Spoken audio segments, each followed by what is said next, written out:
Today in Tarantulas in a Bowl news, Elon Musk has announced that he will be starting a new political party to take on MAGA. It's called the America Party. And that news comes in the wake of congressional Republicans ramming through Donald Trump's mega bill, which Musk always hated. He called the bill a, quote, disgusting abomination, vowing to primary all those congressional Republicans who passed it, which is all of them. Trump responded yesterday by lashing back with a post on his platform saying Musk has, quote, gone off the rails, essentially becoming a train wreck over the past 5 weeks. If Elon Musk keeps his word, though, and he does have the funds to write that check, Republicans moving forward will have to do so without the donor support of a man who spent $295 million getting Trump and the Trump-backed Republicans elected last November. That money would be on the other side. There's not just financial support that's evaporating with this one, in my opinion, catastrophic vote. Joe Rogan, who is, again, for better or worse, one of the most influential figures in American media today, right now, at this hour. He's someone who endorsed Donald Trump on the eve of the presidential election, having a huge impact with his young audience. Listen to what he thinks of Trump's administration, of the Trump administration's immigration policies. We were told there would be no, well, there's two things that are insane. One is the targeting of migrant workers, not cartel members, not gang members, not drug dealers, just construction workers showing up in construction sites and raiding them, gardeners. Yeah. Like, really? Joining our conversation, former Democratic Senator, MSNBC political analyst Claire McCaskill, and the president of Media Matters for America, Angelo Carusone, who I like to be here for every incremental crack in that narrative dominance that Trump and MAGA have had. That feels like more than a crack. When Joe Rogan says, really? They're taking more than the cartel members and the gang members? And I know he should have known better, and I think it's possible that Joe Rogan did know better. He's a lot of things, but stupid isn't one of them. But what Donald Trump is doing is pursuing almost exclusively people at work. The raids are at Home Depot parking lots. The raids are at, I mean, the gentleman who I had on, his father was at his job as a landscaper. That's why he had a weed whacker in his hand. What do you make of the fissures or splinters in the MAGA coalition today, Angelo? I mean, I think that, you know, it's true. I don't want to overstate one example because then I think sometimes there's a little too much Schadenfreude. But you're right. It is, Rogan is an illustration of this much larger trend. And to take a step back and consider it, what's important about the media right now, is the MAGA media, is that it's not one chorus with a single conductor. It's more like a music festival with a bunch of stages. And you sort of have to have everything oriented and organized correctly so that each stage can work. If they're all pointed at each other, it's just a big cacophony of noise. It actually is a disaster. And so what Trump has to do in order to leverage that all those different parts into a narrative and then achieve narrative dominance, which leads to political power, is that you have to sort of keep them all relatively organized and on the same page. And so when you have these small fractures and cracks that then start to expand out, that's when you start to have problems. So what you see with Rogan is not a one-off. It's part of this larger trend. So, for instance, Theo Von, who's probably right at a similar level of influence as Rogan. You know, when Trump was on his Middle East tour, he was talking about him a bunch.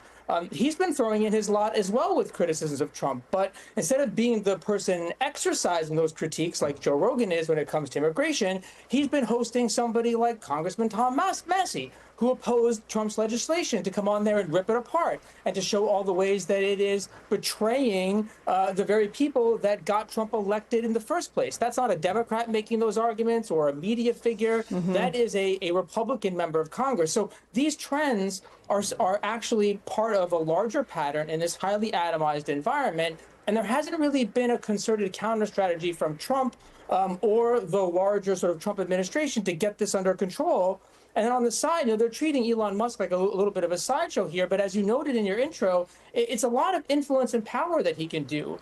Not that he can be the sole person driving it, but he can sort of choose which fires to start or which fires to pour gasoline on. So maybe for the next 2 weeks, he decides to do nothing but make a stink about all this Epstein stuff. So a fracture turns into a much bigger crack. And that's really what's happening underneath the surface of this narrative dominance is that all of these fractures are beginning to become more into light. Yeah, Claire, I mean, we've covered autocracy and how autocratic movements gain a foothold.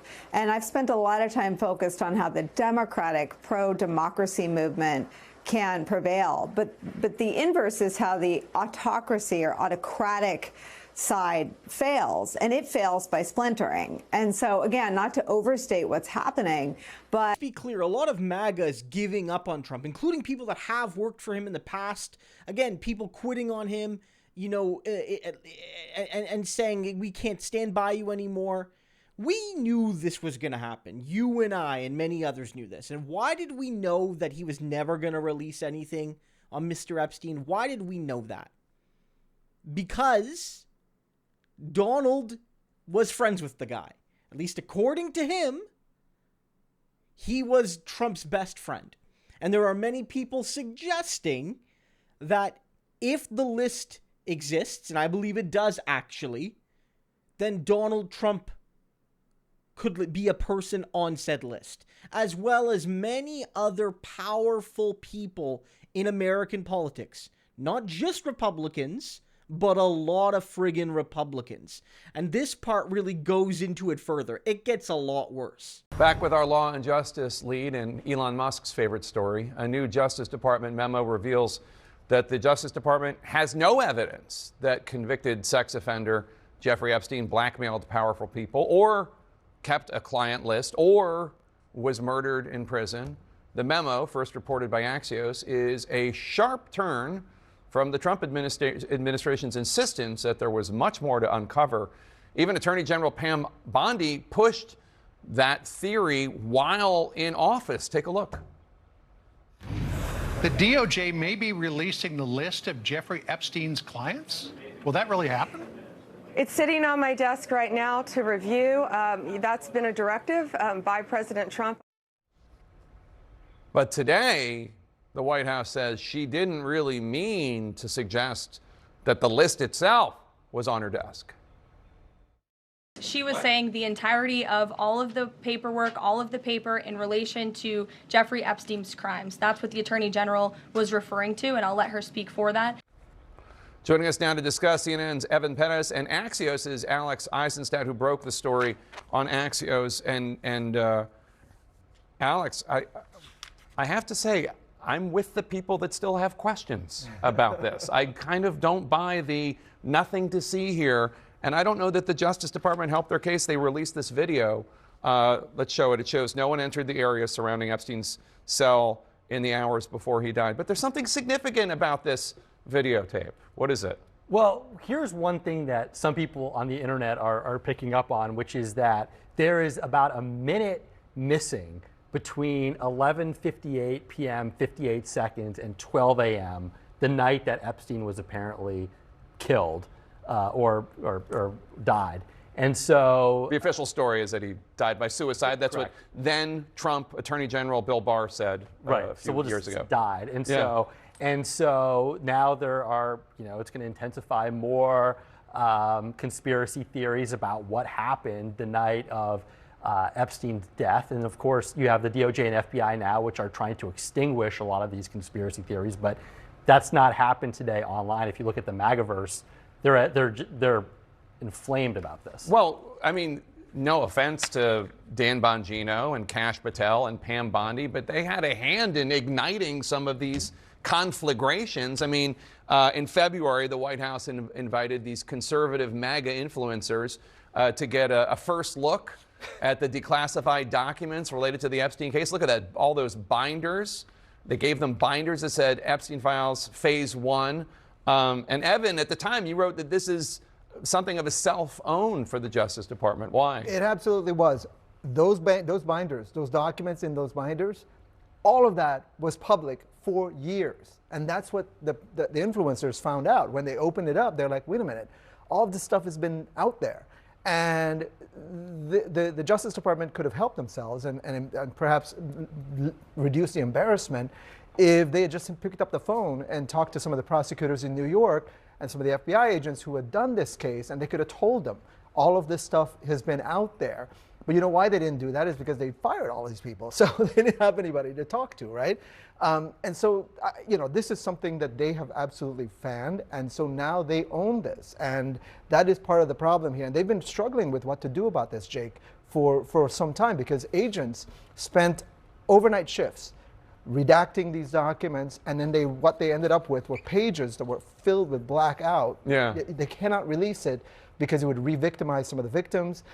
Under federal law, there's a Privacy Act. So that's what they were facing. They were realizing that they were going to release a bunch of black pages that would have only fanned the conspiracy. And Alex, a lot of people in the MAGA world are very upset, very disappointed with Attorney General Bondi, very upset with the director and deputy director of the FBI, Kash Patel and Dan Bongino.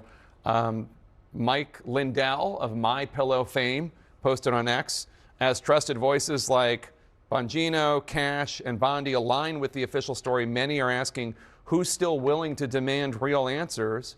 Laura Loomer, who I only cite because apparently she has influence with President Trump. Gets people fired. She got National Security Council people fired. She posted, if Attorney General Bondi doesn't get fired over this Epstein memo, people are going to be so black-pilled. They were obviously hoping for a different outcome. And I have to say, Alex, I find it hard to believe that we still don't know so much about this case. Yeah, and I don't think the conspiracy theories are ever going to stop. But big picture, this is sort of what happens when you have the MAGA influencerization of the DOJ and the FBI, right? You put Kash Patel, Dan Bongino, who before going into the FBI were MAGA influencers. Talking about this stuff. Yes, yeah. And so now they come in and their high expectations, they were going to deliver, and they came up empty-handed. And so there's a lot of anger about that. And the MAGA universe is not happy today. Well, after months of teasing the release of new information about the accused sex trafficker Jeffrey Epstein and his alleged client list, the Justice Department, well, they're now saying that no evidence or such a list actually existed, or that Epstein was murdered. The DOJ saying it does not plan to release any new documents on the matter, and writing today in a memo, quote, there was also no credible evidence found that Epstein blackmailed prominent individuals as part of his actions. We did not uncover evidence that could predicate an investigation against uncharged parties. Joining me. The rich and powerful are never going to release this list. Never. Trump said he would so he could like win some of the anti-establishment vote. But the Democrats, the corporate Democrats are not going to release it because, guys, look, some people are suggesting that a former Democratic president who's still around, a former Democratic president, might be on that list as well, right? You can look in the comments to see what people are saying about that. Of anybody that could have been president in the last 20 years, like realistically close, the only one I think that would actually release this list is Bernie Sanders. Because Bernie's got nothing to do with this stuff, and I think he's the kind of guy that might release it. That's about it. But Donald Trump betrayed his movement. He promised them it was all going to come out, guys. And he buried it because at least some are suggesting he's on the list.